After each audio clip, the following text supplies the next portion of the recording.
My presentation about the legal and political system of Singapore. I will start with some general facts about Singapore.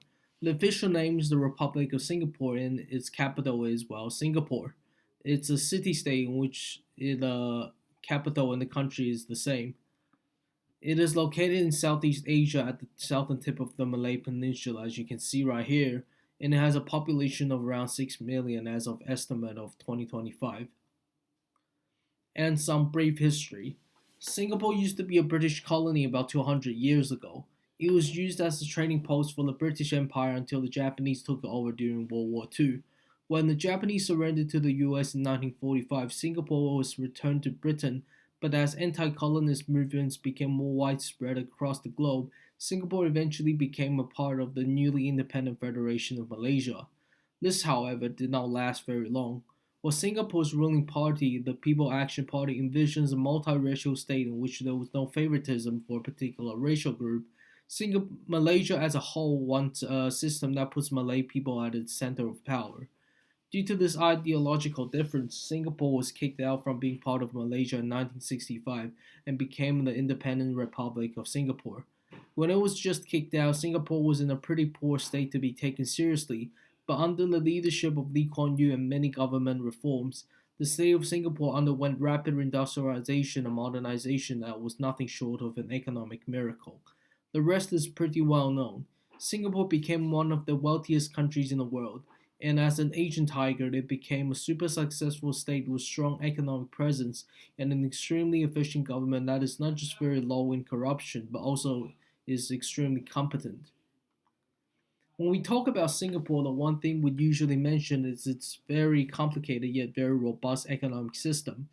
Being neither purely libertarian or purely socialist, Singapore practices what is known as a mixed market system, in which, on the one hand, it allows the state itself to play an active role in shaping the economy, yet on the other hand, it allows open and competition from business, both domestic and international.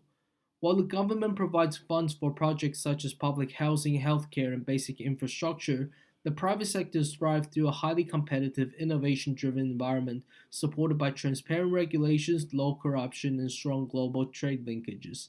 The result is one of the most productive and competitive economies that exist in the modern world. With a very small population, very little land, and very little natural resources, Singapore relies heavily on human capital development, strategic trade policies, and foreign investment to build a highly diversified and globally competitive economy. Before I start talking about Singapore's political and legal system, I would like to begin with a guiding question, and that is Singapore a democracy or an authoritarian regime? This question might confuse some of you, but the answer is really both. The official name for the political system is called a unitary parliamentary republic. In name, Singapore operates as a democracy, but in practice, it does have some characteristics of an authoritarian regime. On the one hand, Singapore is a multi party system with its own elections and a rule of law that is based on the British model. On the other hand, the system is what you can call rigged in a way that ensures that the PAP, which is the People's Action Party, always gets elected. While it's not a communist state, it is authoritarian in a way that there is restriction on freedom of speech, assembly, and press. The media is pretty much owned by the state itself, so censorship of criticism against the government is very much a regular thing in everyday life. There is also laws like the Internal Security Act, which allows detention of political opponents without trials, meaning human rights can be violated for political purposes. In this sense, the system that Singapore has is really a hybrid between a democracy and with some authoritarianistic characteristics. The thing is, Singapore does have elections, which are a vital part to its democracy.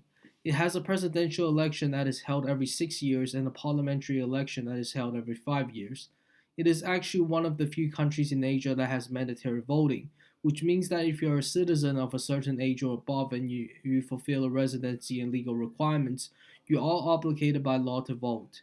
All elections in Singapore follow a first past the post voting system, in which the voters rank their most favored candidate as number one preference, and the one candidate with the most number one preferences vote wins the election.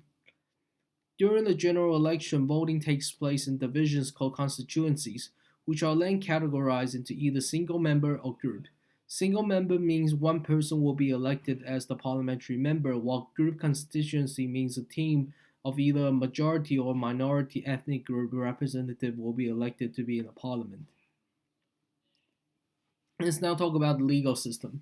The full name of Singapore's legal system is called a Parliamentary Representative Democratic Republic. It is divided into three sectors: the executive, the legislative, and the judiciary. This is also known as partial separation of powers, in which the government is divided into branches that keep each other in check and roles were distributed evenly across the system. Here I'm going to talk about each branch of the system briefly. Firstly, there is the executive branch, which is responsible for all government policies and all matters concerning the administration of the state.